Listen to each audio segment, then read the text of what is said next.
Swastiastu. Assalamualaikum warahmatullahi wabarakatuh. Perkenalkan, nama saya Indana Zulfa, NIM 1817041031, kelas 5F Manajemen Fakultas Ekonomi. Baik, di sini saya akan mempresentasikan bisnis plan yang telah saya buat, yang berjudul Kerajinan Anyaman Lontar Desa Suradadi. Yang pertama, untuk latar belakangnya yaitu kondisi industri pedesaan sebagian besar merupakan industri kecil dan kerajinan rakyat. Keduanya memiliki potensi yang sangat besar untuk dikembangkan, digerakkan ke dalam perekonomian modern agar mampu bersaing dengan produk lainnya. Selanjutnya adalah tujuan, di mana tujuan terdiri dari tujuan umum dan tujuan khusus. Tujuan umum yaitu menumbuhkan jiwa kewirausahaan, mengembangkan inisiatif, inovatif, dan kreativitas wirausaha sebagai pemilik usaha dalam membuka usaha.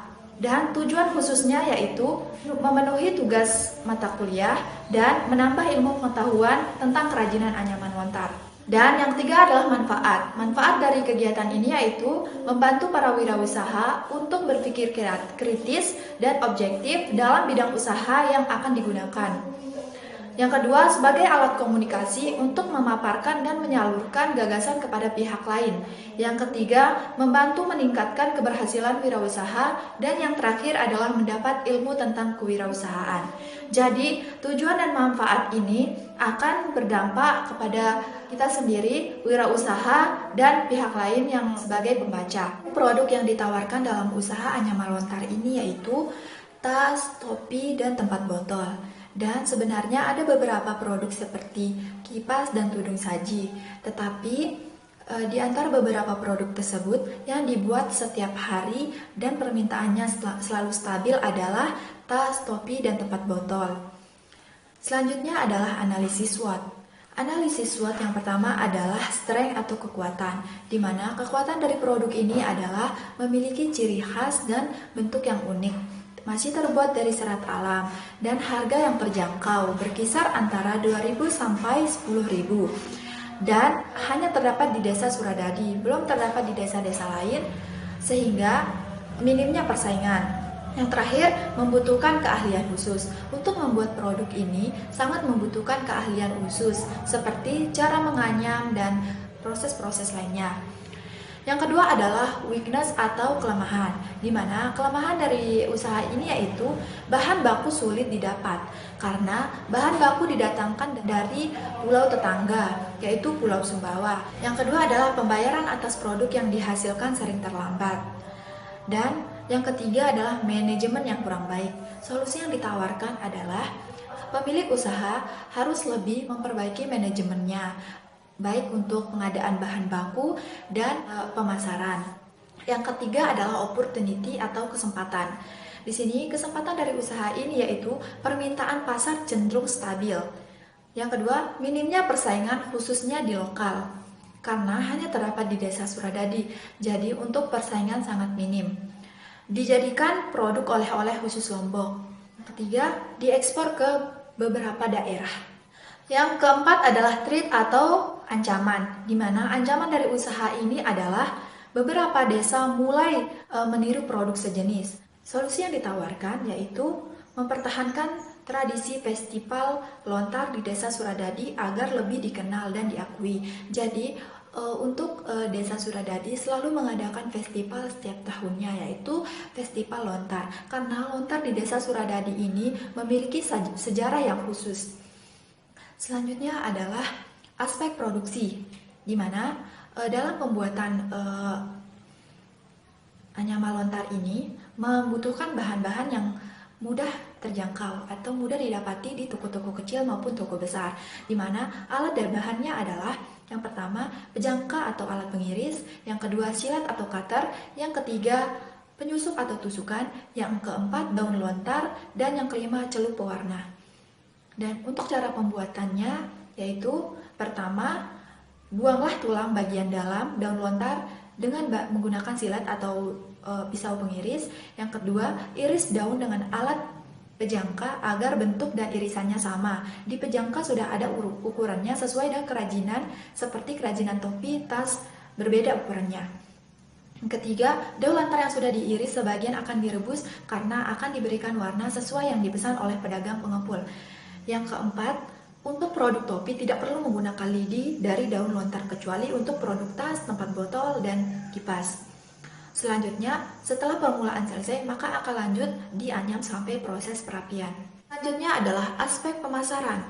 Untuk wilayah pemasarannya, produk lontar ini dipasarkan di berbagai wilayah lokal sampai dengan luar daerah. Untuk wilayah lokal biasanya dijajakan di pasar dan dibeli oleh pelanggan-pelanggan dari pertama usaha ini berdiri. Dan untuk keluar daerah biasanya diekspor ke Bali, Jawa, dan wilayah lainnya.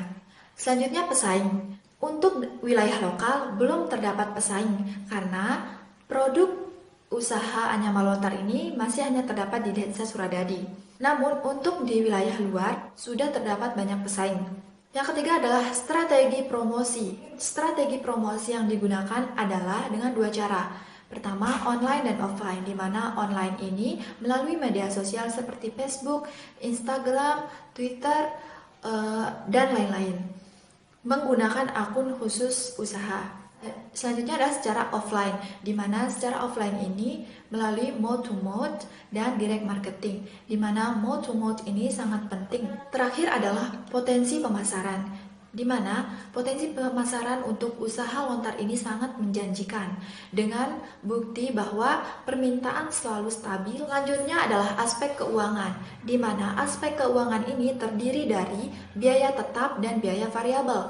Biaya tetap ini terdiri dari silet dan pejangka, di mana untuk produk topi sejumlah 1.850.000, tempat botol sejumlah 1.100.000, dan tas sejumlah 1.600.000. Dan untuk biaya variabelnya yaitu terdiri dari bahan baku atau daun lontar, zat pewarna, dan tenaga kerja.